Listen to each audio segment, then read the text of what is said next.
Ashama akkan jirtu daawwattoota miidiyaa Soofmer qophii Soofmer podcast guyyaa har'aatiin immoo hundeessaa Leewii Modeling Academy fi akkasumas immoo ofiisaatis modeela kan ta'e dargaggoo Roobeel Ermiyaas isiniif qabannee dhiyaannee jirra. Hamma qophii keenya dhumaatti miidiyaa Soofmer subscribe godhaa nu waliin tura. Roobeel baga nagaan dhufte. Tolee baga nagaan eegde. Akkam maal fakkaata qorri? Qorri gaa homaan jedhu waa barbaachisaa itti yaaduu barbaachisaa. Maali anna? Maayini kan qorraa nama fokkachuu itti yaaddu. Qolla. Sagaleen beekna. Tolee haa ta'u. Mee Roobeelii dhaloonni kee guddinni kee akkam ture maal fakkaatame? Egaa dhaloonni koo akkuma ijoollee Oromoo tokkootti kaniin dhaladhee guddadhee godina Horroo Guduruu attidha aanaa Jaardagaa Jaartee jedhamtu irratti dhaladhee. So haalli guddina koo akkuma ijoolleen Oromoo kamittuu guddattudha. Kana fakkaata. Egaa namni yeroo dhuma isaarratti wanti ta'uu yaadu inuma jira. Ati modeelingiin kun daa'imummaarraa si keessa jira ture moo akkam? Modeelingiin I think daa'imuma ta'ee passionate akkan ta'u faamiliinis natti himu turani. Sana garuu daa'ima yeroo taatu adda baastee bartu si galeeramni faamilii keessa irratti argama maal. Moor yeroo ol deemaa dhufu guddachaa dhufu komentiin hawaasa siif kennamu maatiin si kennamu bakka ati deemtu hundumaatti siif kennamu hoobii ati qabdu sana akka ati guddiftu akka ati kakaatu si taasisa. Sanarraa kan ka'e keessa koo bulee then amma like laayifii koo ta'e jechuudha. Warri keenya fa'aa amma gara yoo magaalaa Finfinnee keessa mana ta'e malee gara baadiyyaa keessa warroonni jiran modeelingiidhaaf badaallee fedhasaa qaban jedhee yaadu. Amma naannawaa keenyatti hin beekamus. Akkamii faamiliin kan kee akkamitti kana asirratti argani? Actually baadiyyaa gaafan siin jedhu kutaa magaalaa irradha. So faamiliin koo qaama hojjetaa mootummaa turanii katamaa magaalaa irratti kan guddadhe jechuudha. So akkamii daa'imni tokko karaa dogoggoraa hin deemin malee fedha keenya deeggaruudhaan dudduubaan nu to'achuudhaani bifa kanaan haalli guddisa keenya wanta fedha keenya dhorkuudhaan otoo hin ta'in feeti isaanii kun gaariidha kan jedhu sana ilaalaati faamilii akkasitti nu guddisee ture.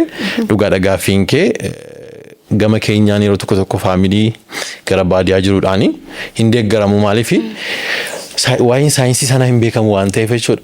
Irra jireessa gamaatiin keenyi xiqqoos barataniiru. Sababa kana nu deeggaraa turan jechuudha. Baay'ee. Fiildii biraa barattee turte moo jalqabumarraan modeelingitti seente? Ani fiildii biraa baradheera.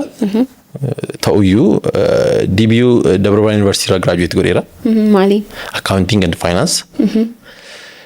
Inni guddaan garuu irra jireessi like passionii koo ture modeelingiin hobbii koo ture. Achi ba'ees naannoo ji'a muraasaaf hojjedheera. Garuu sun satisfactionii naallaan naannoo ji'a jaakkas. Okay. Qacaramee hojjedheen ture. Akkamii hojii jaallatu ta'uu qabamani. So satisfactionii naallaan ture sa'aatii sanatti hojii koo sana dhaabetan guutumaa guututti gara indaastirii modeelingii seenee jechuudha. Mee modeelingiin Roobeeliif maalidha? Maaliin ibsata? Modeelingiin naafi laayifstaayilii kooti. Plus modeelingii jechuun akkamidha beektaa? Modeela jechuun like akka biyya bakka bu'a. Biyya represent godha. Itoophiyaa, Oromiyaa si galeeramni. So indaastirii modeelingii jechuun biyya bakka bu'a jechuun like waan guddaadha jechuudha. Amma yoo argaa jiraatte isteejiiwwan gurguddaa irratti modeelota keenya Itoophiyaa represent kan gochaa jiranii. Durallee indaastirii modeelingii amma kana hawaasa keenya biratti ifa galaan turre. Yaa hubannaa isaan qabdee yaada. So amma irra jireessa garuu mootummaan keenya itti amanuudhaani Itoophiyaa beeksisaa kan jiran dachee Oromiyaa lalistuu beeksisaa kan jiran modeelota waan ta'eef lifestyle anaaf jechuudha. Baratteetu gara indaastirii kanatti seente moo akkanumaan fedhimarraa qabduun eessatti barattee? Baradheen. Jalqaba kaniin baradhee Haan Modeeling School kan jedhamu jira. As naannoo Booleetti akkaadaamii jiru suni. Yeah. Actually kan turedha yeroo dheeraa jechuudha. Waggaa 8 dura modeelingii kan hin leenjee achitti kan hin leenjee seeraan certified ta'een ogummaa guutuutiin gara hojii kana kan hin seene yeroo dheeraadhaa fi promotioniiwwan beeksisawwan garaagaraa gurguddaa hojjechuu akkasumas isteejiiwwan Hub of Africa Fashion Week hojjechaan ture. Itti dhufuudhaan dhaabbata kana hundeessuu kan yaade like dhaloonni keenyi keessumaa ijoolleen Oromoo jechuudha. Afaaniin leenjuun rakkinni afaanii jira ture. Akkuma beekamu afaan kun baay'ee murteessaadha ogummaa tokko fudhachuuf barumsas ta'e jechuudha. Sana guddaa galeeffachuudhaan kan ka'e ijoolleen Oromoo sooshaal miidiyaan qabu irratti deemnaa godhu turani. Maal qabaa afaan keenyaan leenjii kana nuu laatte. Yeroo sana baay'ee karaa qaama dhuunfaa kootiin hojiidhaan biiziin ture. Garuu dargaggoota kana like akka kutuu barbaadaniif carraa kennuufiin qaba kan jedhuun ndaa'um amma isteejiiwwan gurguddaa irratti ijoolleen leenjisuun bobbaasa malee baay'ee ittiin jiru. Sababa kanaan muuf godhee gara dhaabbata hundeessuutti dhufe jechuudha. Yaada kanarraa kaatee mana barumsaa Leewwii Moodeeling Akaadaamii banattee jechuudha. Leewwii maaf itti moggaafatte? Maal jechuudha? Leewwii jechuun egaa hiika guddaa qabaanaa fi actually kuni akka salphaatti taa'ee kan hin murteesses miti. Waan naaf kennamedha. Kennaa naaf kennamedha jechuudha. Actually Leewwii jechuun nama hinkoosaa Waaqayyoon godhate jechuudha. Hinkoo jechuun gahee jechuudha. Maqaa Baaybiliiti. Maqaa Baaybiliiti tun ta'in Baaybilii keessaa. Baaybilii keessaa jira. Plus Leewwii jechuun nama Waaqayyoon hordofu duukaa buutuu Waaqayyoo jechuudha. Irra jireessisaa jechuudha. Okay. Barattoota hammam qabda? Marsaa meeqaaf barnoota kennitee jirta? Egaa akaadaamiin kun dameewwan qaba. Dameewwan inni guddaan pilaanti ta'ee Finfinneerradha. Naannoo waradaa Simintii kutaa Gullallee Madaanaa Ilmee jechuudha. Inni biraan Naqamteedha. Inni taanu Asoosaa. Akkasumas Amboo jechuudha. Amma waggaa 4 guutee jira akaadaamiin kuni. Waggaa 4 kana keessatti marsaaleen 6 kan Finfinnee xumuramaniiru. Barattoonni magaalaa Finfinnee qofti barattoota 2,300 oli. Okay. Finfinnee keessa qofa jechuudha. Ji'a meeqaaf simbira leenjii fudhatu? Ji'a 6. Okay. Ji'a 6 karsaan leenjaanii haga ji'a 9tti jira leenjiin kun jechuudha. Tole leenjiin nuti kenninu ji'a 6 haga ji'a 9 jechuudha. Kana gidduutti actually yeroo kuni baay'ee gabaabaadha baay'ee indaastirii moodelingii keessumaa kaatagoorii leenjii fudhatamu jechuudha. Baay'ee bal'aadha. Yeroo gabaabsuurraan kan ka'e malee wanta baratamee xumuramu miti yerootti update of gochuu gaafata. Garuu indaastirii kana hobbii isaanii ta'ee leenjii kan fudhatan kan baratan jiru malee hojii gahee biraas waan qabanii fi isa sana gidduu galeessuun ji'a 6 haga ji'a 9 kan nuti taasisne jechuudha. Amma yeroo moodeelingii jedhamee yaadamu kaatwakii duwwama yaadna nuti. Wanni isaan ala wanni isin kennitan maali? Koorsii sana keessatti maal faatu hammatamu? Yaa dhugaadha. Audiensiin yoo daawwataan kaatwakii waq gochuu qofa itti fakkaata moodeelingiin. Sana miti by the way. Inni like gahee isa jalqabaa haa ta'u malee lifestylein confidencein achi keessatti kan isaan hojjetaman jechuudha. Lifestyle irratti tuun hojjetiin confidence irratti tuun hojjetiin moodelii tokko kamiyyuu runway gochuu hin danda'u. Stage gubbaarra runway gochuu hin danda'u by the way. Plus moodela jechuun akka kaatagoorii tokko qofaatti. Kaatagooriin moodelingii hedduudha kan inni qabu by the way. 40 oltu jira. Audiensii bira kan jiru garuu haala saayinsii sana hubachuu dadhabuurraa kan ka'e tokkittiidha. Kaatagoorii tokko sana qabachuudhaani waa'ee moodelingii murteessuu danda'u jechuudha. Sana miti by the way. Kutaalee adda addaa hedduu qaba. Kutaalee adda addaa hedduu jechuudha moodelingiin jechuudha. Inni irra jireessi lifestyle irratti hojjetamu taanaan, confidence irratti hojjetamu taanaan kaatagooriiwwan runway ta'uu danda'a, photo promotion, simsiit hedduudha isaa. Kana irratti hojjechuu fi bu'uura guddaadha jechuudha. Egaa moodelingiin kun hobbii isaanii kan ta'anii fi like lifestyle isaanii godhachuu warra barbaadanii fi indaastirii guddaadha. Indaastirii kabajamaadha. Hojii guddaatti hojjetamudha jechuudha. Plus namoonni gahee hojii biraa qaban. Namumti kamiyyuu jechuudha. Lifestyle isaaf jireenya isaa keessatti moodelingii barachuu qabaa jedhee yaadaan. Maaliif even ati host goota gaheen hojii keetiin host gochuuf illee confidence si barbaachisa life styling sirrachuu qaba kun egaa modeelingii keessatti hammatamaa jechuudha barsiisaan tokko kana qabaachuu qaba doktariin tokko kana qabaachuu qaba kanaafuu hundi keenya iyyuu modeelingii barachuu qaba like yaa akka life styleitti jireenya kee haala isaa mijeessitee order gootee jiraachuu feetate modeelingii koorsii modeelingii fudhachuu qabda irra jireessi garuu life style isaa kan ta'e hojii isaa akka koo jechuudha nama professional model amma jechuudha akka keenya immoo gahee hojii isaa godhachii jiraachuu kan barbaadu jaallatee barbaade kan itti fufuu barbaaduuf immoo indaastirii guddaa waan ta'eef haala mijaadhaan leenjii isaa fudhatee hojii guddaa waan ta'eef kabajee hojjechuu hin danda'a jechuudha. Biyya keenyatti irra caalmaan kan baratameeru ijoollee qaqal'oo dhedheeroo modeelii ka ta'an. Gara alatti garuu warri fufurdoonis baay'inaan ni jiru. Biyya keenyatti suni maaf akka alatti hojjetamuu dhabaate? Yaannatti kaasuu barbaadde slim model kan jedhaman jiru akkasumas plus size kan jedhaman jiru. Actually akaadaamiin keenya leenjisa. Hojittis bobbaasaa jira. Eeyyee. Dhugaadha. Eshi. Jiru modeelota plus size qabna, slimii qabna, dwarfii qabna, gaggabaaboo kan taane jechuudha. Namni qaamni kamiyyuu bocni kamiyyuu baay'ee ati modeela ta'uu barbaannaaf si dhorkuu hin danda'u jechuudha. Even halluun qaama keenya gosa adda addaa ta'e yeroo tokko kan manatti qabaman maatiin kan ittiin liggeen hedduutu jiru isaan baay'ee miidhagina addaatti kan isaan qaban baay'ee. Amma baratamas jira. Dur warri lamxii ofirraa qaban badaa hawaasatti makaman. Sun garuu amma immoo modeelingiidhaaf halluu addaa qabu, bifa addaa qabu jedhamee yeroo haala gaariitiin modeelingii irratti hirmaatan ni mul'ata. Sun biyya keenyatti akkamiin? Hawaasni keenya baay'ee ilaalcha addaa ilaalcha boodatta faadha. Namoota akkasii halluu qodaan isaanii lamxii jedhamuu waamamu jechuudha. Amma akka addunyaatti tun ta'in akka biyya keenyaatti irra jireessaan indaastirii modeelingii even sochoosaa kan jiranii modeelota akkasii ta'e jechuudha. Maaliif beektaa miidhaginni isaanii adda ta'uu isaaniiti. Miidhaginni modeela tokko bifaan bareeduu halluun bareeduu qofa tun ta'in bocni fuula isaa ta'uu danda'a. Bocni harka isaa ta'uu danda'a. Bocni qolee isaa ta'uu danda'a modeelli tokko. Bocni mudhii modeela tokko ta'uu danda'a. Miidhaginni isa nuti ittiin evaluate goonu miti saayinsii mataa isaatii qaba.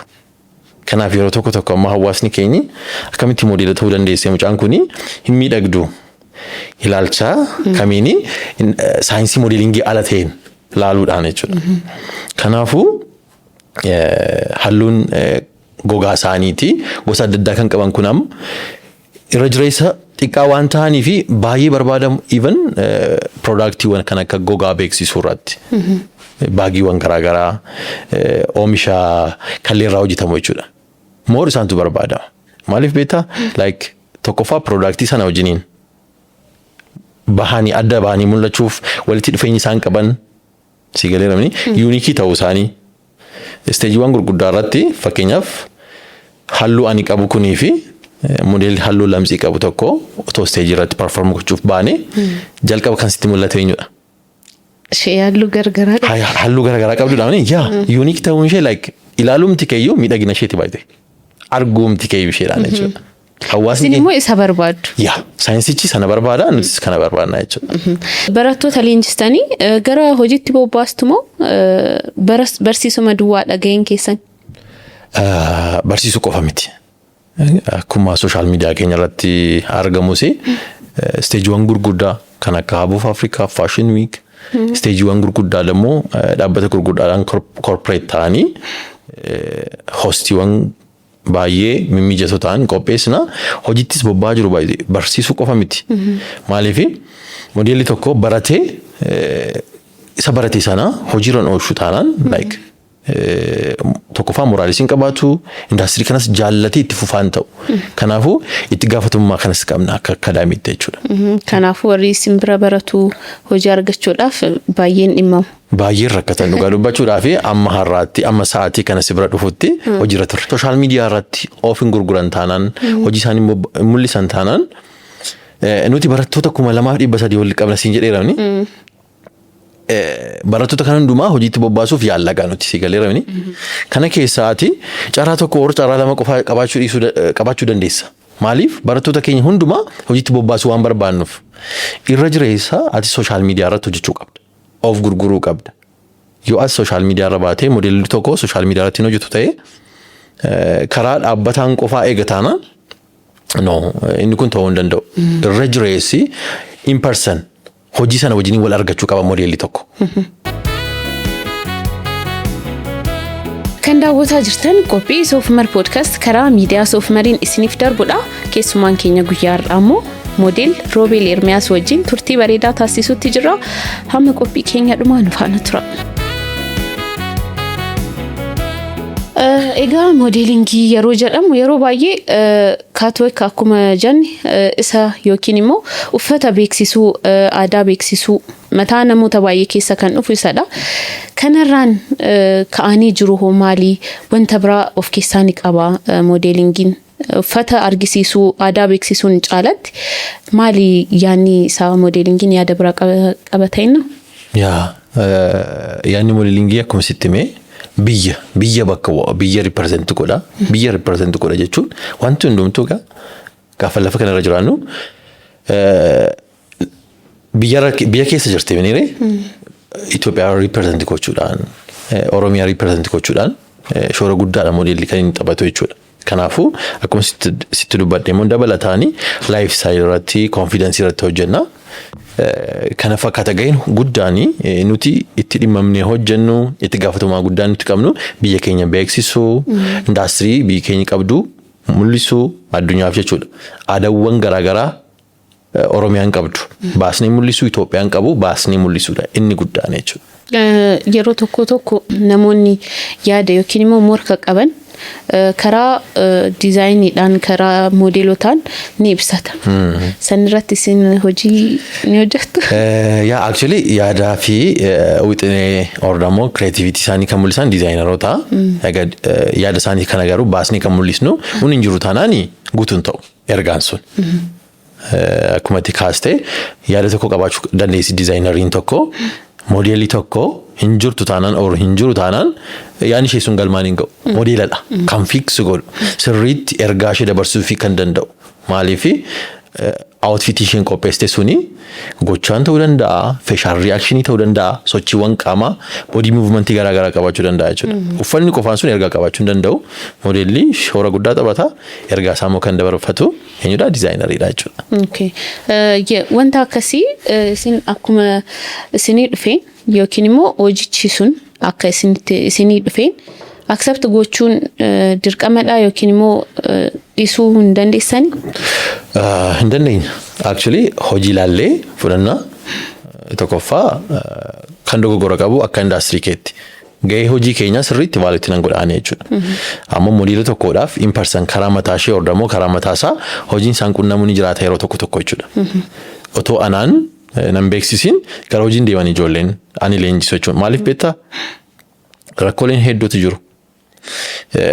Indaastirii modeelingii keessaa successii guddaa akkuma qabu immoo qormaata hedduu qaba.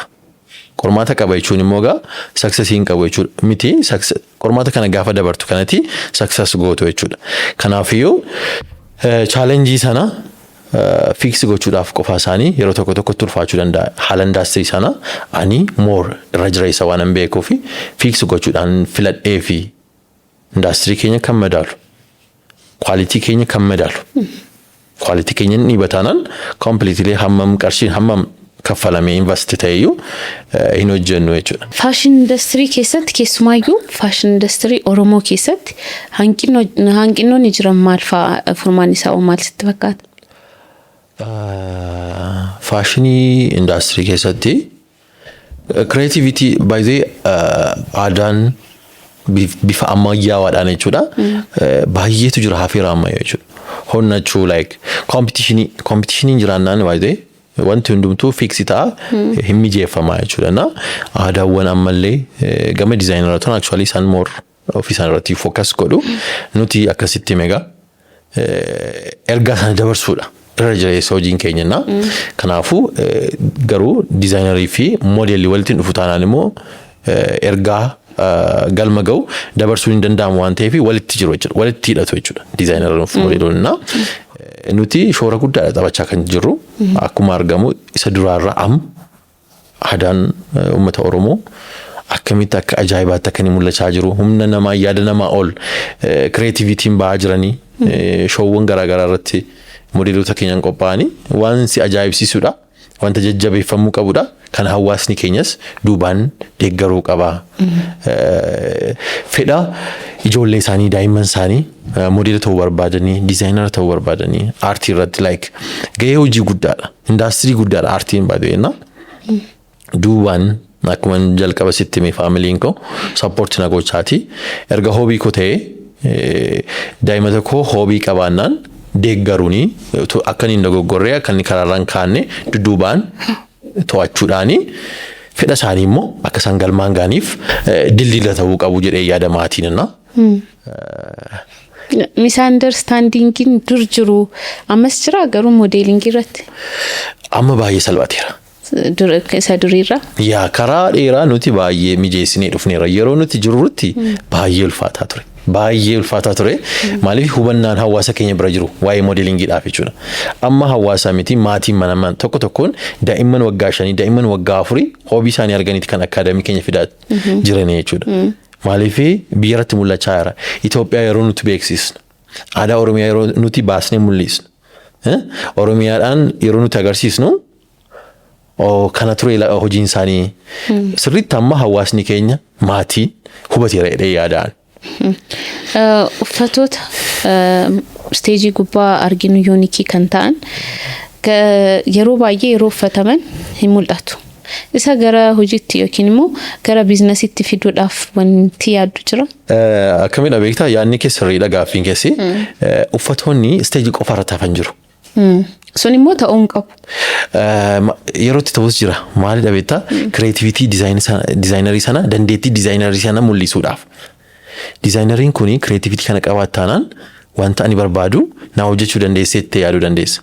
Modeelli immoo yeroo baay'ee creativity waan steejii qofa irratti hafan. Fakkeenyaaf amma waraqata irraa kan hojjetamu jira, pilaastikii irraa kan hojjetamu jira. Wanta garaagaraa irraa kan hojjetaman jiru. Isaan kun egaa creativity isaanii dandeettii isaanii mul'isuuf kan isaan steejii gubbaa irra ba'an jechuudha. Sana modeela qofatu uffatee hafaa jechuudha. Garuu bifa sanaan haalati barbaaduun dizaayineriin sun si hojjechuu akka dandeessu steejii gubbaa irratti si amansiisteetti jechuudha dandeettii isheedha. Fakkeenyaaf kan biraan immoo bakka murteessu uffatoonni jechuudha. Fakkeenyaaf uffanni foormaalii outfitiin foormaalii ta'an jiru qarqara bishaanii beach naannoo sanatti kan uffataman ni jiru. Gosa kanaan hiramu malee uffanni kamiyyuu baay'ee creativity irraa kan hafanii ni uffatamu. Bakka qabu garuu keessatti akka uffatamu haala kamiin akka uffatamu baay'ee murteessaadha jechuudha. Mee gama modeeling akaadaamii keerraan immoo xiqqoo hafa gaannuti gara jiru kan geetti haa dhufnu. Mee yaadannoo guyyaa jalqaba steejii gubbatti maal fakkaata ture? Akkamitti carraasaa hoo akkamitti argatte? Gaaffiin kun interview hedduu irratti gaafatameera actually amma sirrumaan deebi'ee asuma ta'a. Actually ani carraa guddaan qaban ture baay'ee indaastirii modeelingii kana keessatti carraan guddaan barataa ta'e osoo hin jiru carraa Hub of Africa hoteela Hyatt Regency'tti perform gochuu danda'uu kooti guyyaa sana egaa. Barataan barsiisaa waliin show hojjetu akkami proud fittin taatu barsiisaa hojiin ture kan inni hojjete guyyaa sana jechuudha. Kun egaa dandeettii ani qabuu fi tattaaffii ani qabu kan agarsiisu kilaasii keessatti jechuudha. Sodaachisu? Confidence amma fakkeenyaaf sodaan jira taanaan actually casting irratti naftaa baqa. Filatamuu kee qofa kilaasii keessatti otoo hin ta'in casting kan jiramu jira baay'ee. Modeelli steejii gubbaa show godhan baay'ee waamamanii miti. Modeelli kamiyyuu giraajeetti gochuu danda'a barachuun ta'uu danda'a baay'ee. Mirga waan ta'eef. Gara hojiitti gaafa bobba'u garuu vaaleeshinii mataa isaa qaba. Kaastingiin jira. Kaastingii sanarratti darbuu danda'uu qabda. Darbuu danda'u jechuun maa inni guutuu ta'uu qabda jechuudha. Steejii gubbaarratti perform gochuudhaaf modeelli tokko sirriitti modeel jedhamuudhaaf kiraatiriyaan taa'ee fi jiru qormaanni sana darbuu qaba. Sana darbeen ture sa'aatii sana. Steejii fashion show Hub of Africaadha kan inni perform godhe. stage gubbaarratti couple walk kan jedhamu jira ture sa'aatii sana mudannoon ko backstage wal bira darbuu ture akkamidha laayinii mirgaanoo dhufte laayiniin bitaan deebita si galeera so isheen duubaan si faana dhuftumoo karaa atiin jirree dhufuu qabdi turte si galeerani ati karaa atiin jirree dhufuu qabdi maaliif walitti fuulaan walitti dhufaa jirra actually jalaa goree dabarsuun qaba ordamoo waa gochuun qaba ture aan dogoggora ishee dhaabate modeela ishee shamarraa jechuudha dhufaatii isheetunna stage walk goonu agartii taanaan naannoo waanaadha bishaantu jira bishaan daakaa jechuudha hayatu ejensii keessa achirratti hojjetamee ture baay'ee ulfaataa ture maaliif ani karaa koodhaas jalaan goruu si galeera guyyaa yeroo jalqabaadha guyyaa jalqabaadha stage guddaadha baay'ee egaa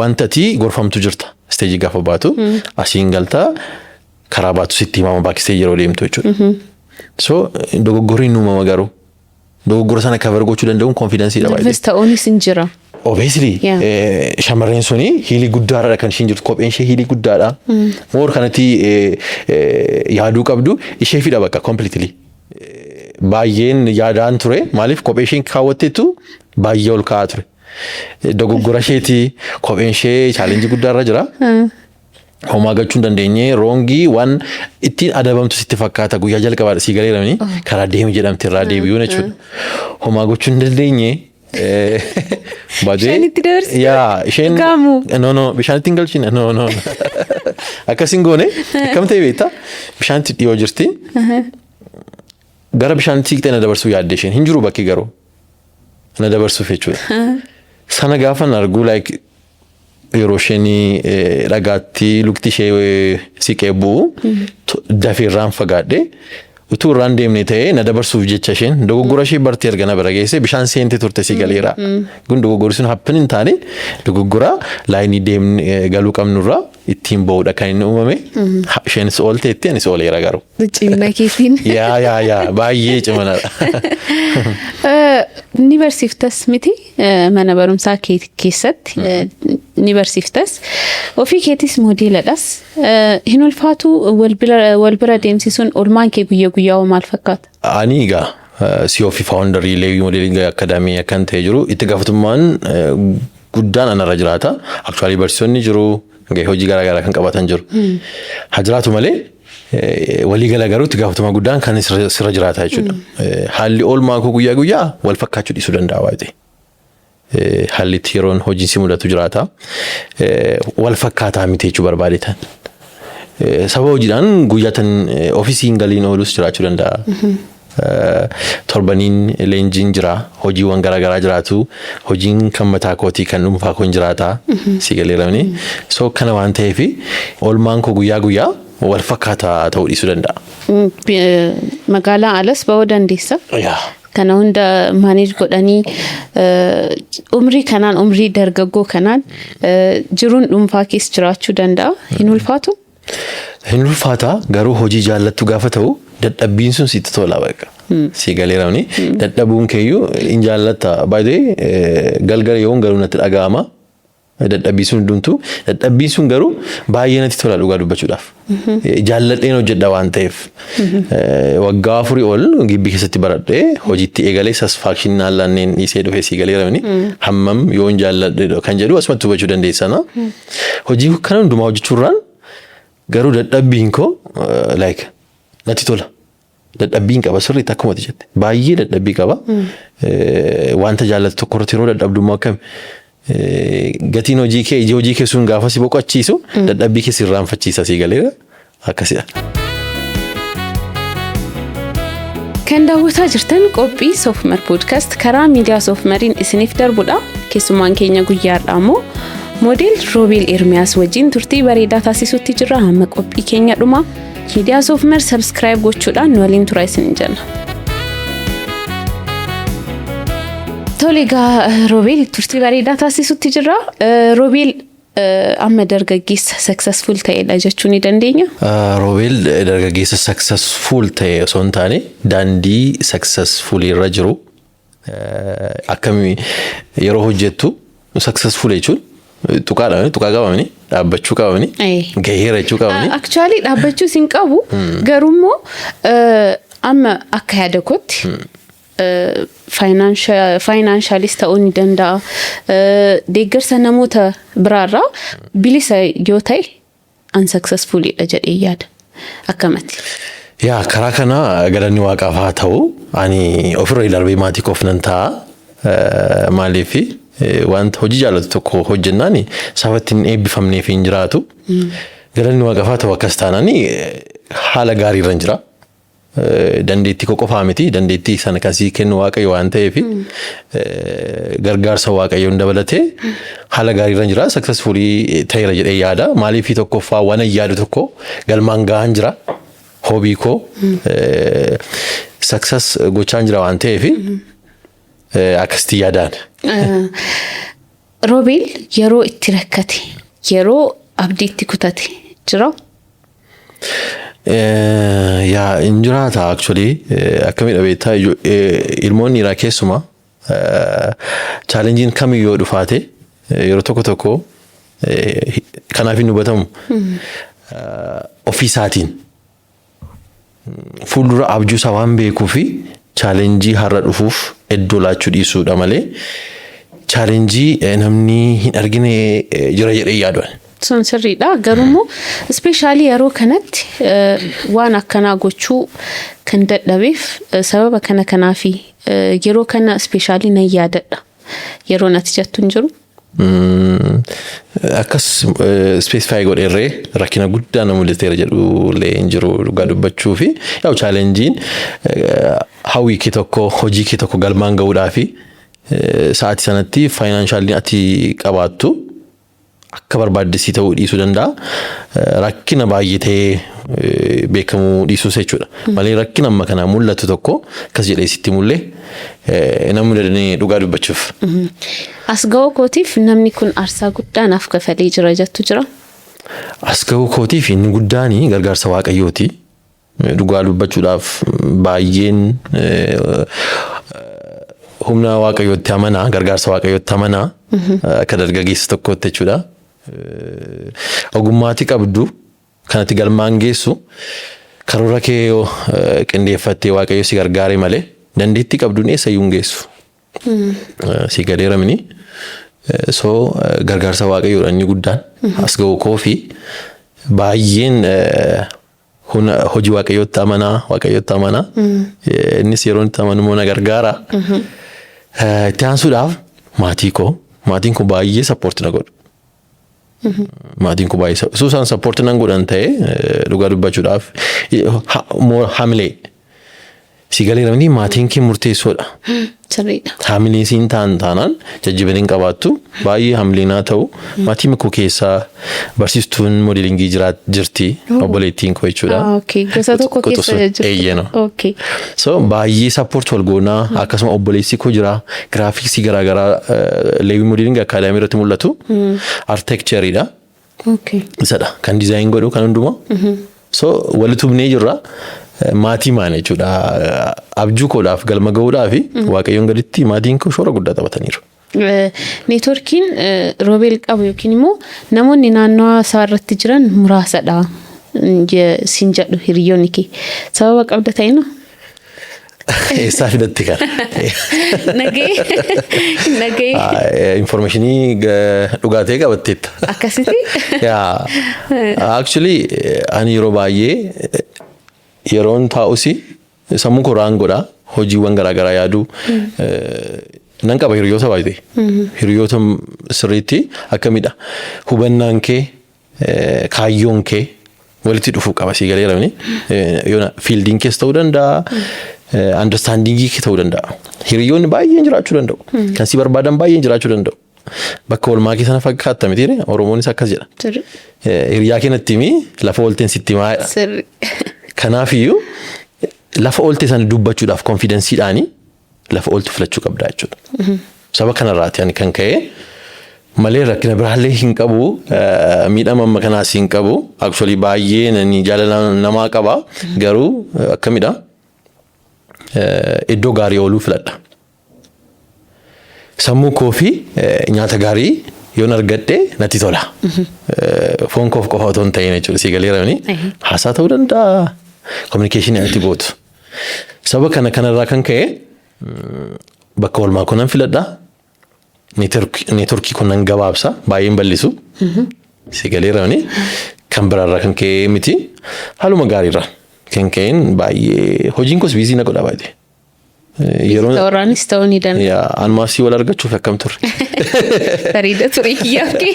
Yaa so haala kanarraa kan ka'e waan gaarii iddoo gaarii dabarsuudhaaf sammuu kee hojiidhaatti biizii gochuudhaaf successfully ta'uudhaaf har'an hojjennu taanaan dargaggeessa taane hin hojjennu taanaan wanti dhufu hin jiru booda. Sababa kanarraa kan ka'e malee kabiraa sababni biraan hin jiru. Wanti hojii kan kee akkasirriitti jaalattu si godhu sababni? Sababni like hojii ko sana jaallachuu kooti jaallachuun koo akkam beektaa hojii sana irratti bobba'ee successiin yoo natti mul'atu feedbackii hojiin kun haalaatu kan nama amansiisu hojii koo irratti jaallachuu koo hojii tokko hojjedhee feedbackii argadhu sana nan laala waayee jeejis nan godha akkuma nama tokkotti hojii koo jeeji nan godha komentiin haalaatamurraa ka'ee jechuudha. Inni suni baay'ee na jajjabeessa. Baay'ee yeroo tokko namoonni sooshaal miidiyaa irra gaafa jiraannu komentii hawaasni nu kennu ignore gochuun hin barbaachisu. Baalaansii gochaa ilaalaa deemu.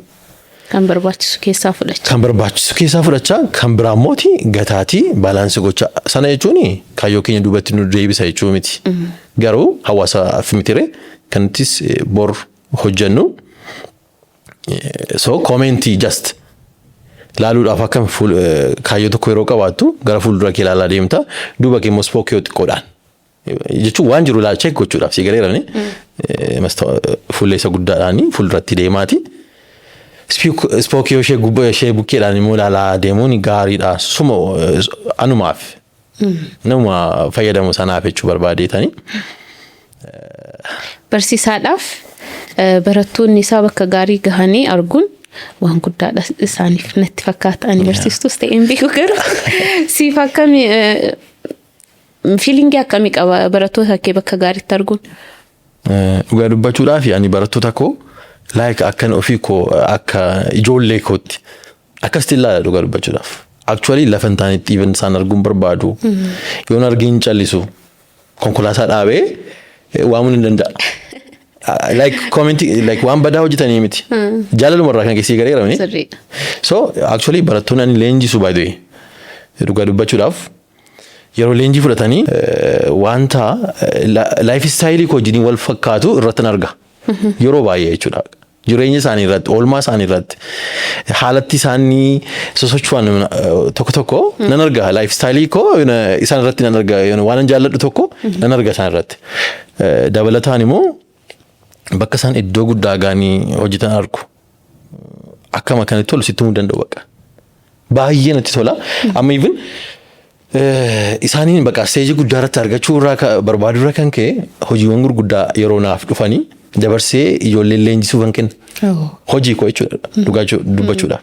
Isaan akka mul'atan hin barbaada. Hojiin kamiyyuu haa ta'u gurguddaa gaafa naaf dhufu ijoollee koo hin kennaan. Isaan hojjetan jechuun successii kootiin naman.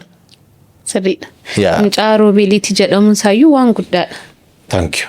Tole ijoollee dargaggoota fashion industry keessa seenuu yaadaniif gorsa akkamii qabda? Gara industry kana dhufuu kan barbaadaniif dhugaa dubbachuudhaaf barfachuun qabaniin jiraan. Dafaa koottaa maaliif beektaa?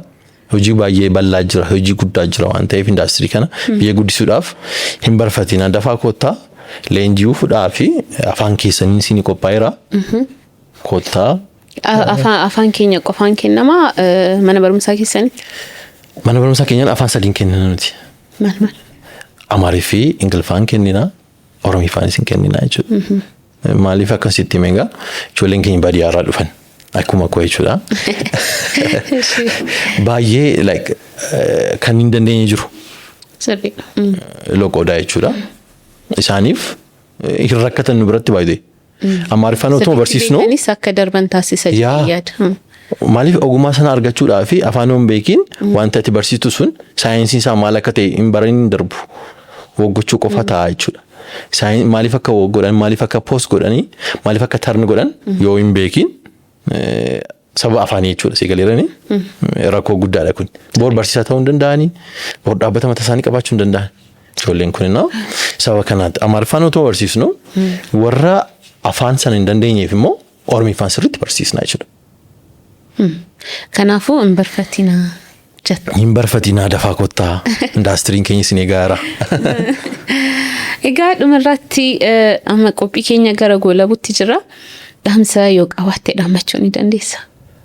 Keessus warroonni barbaaddu yoo jiraatu sunis carraan keeti. Tole dursaa keessumaa kabajaa kee goote asitti naaf yeroo kee fi guddaa galatoomii siin jedha. Atis nu kabajee waan dhufteef galatoomii. Thank you. Itti aansuudhaan modeela ta'uu barbaadanii leenjii barnootaa barbaadanii eessatti akka barattan yeroo kan dhabdan sababa afaanii ta'uu danda'a. Kanaafuu Leewii Modeeling Akaadaamiin haala guddaadha kan isin mijeessee jiru waan ta'eef dhuftanii nu biratti barachuu dandeessu. Carraa keessanitti fayyadamaa Leewii Modeeling Akaadaamiin damee Finfinnee naannoo Gullallee Madaaniilamii Waradaa Simintiitti argama. Kanaafuu dhuftanii galmooftanii leenjii keessan fudhadhaatii gara indaastirii guddaa kanatti makamaatii hojii keessan hojjedhaa. Abjuu keessan galmaan gahaan jira. Galatoomii. Hayyee ulfaadhu. Galatoomii. Tole. Qophiin Soofmer Podcast torbee kanaa kanuma irratti raawwatamee jira. Torban keessummaa biraa waliin hamma walitti deebinuuf nagaatti.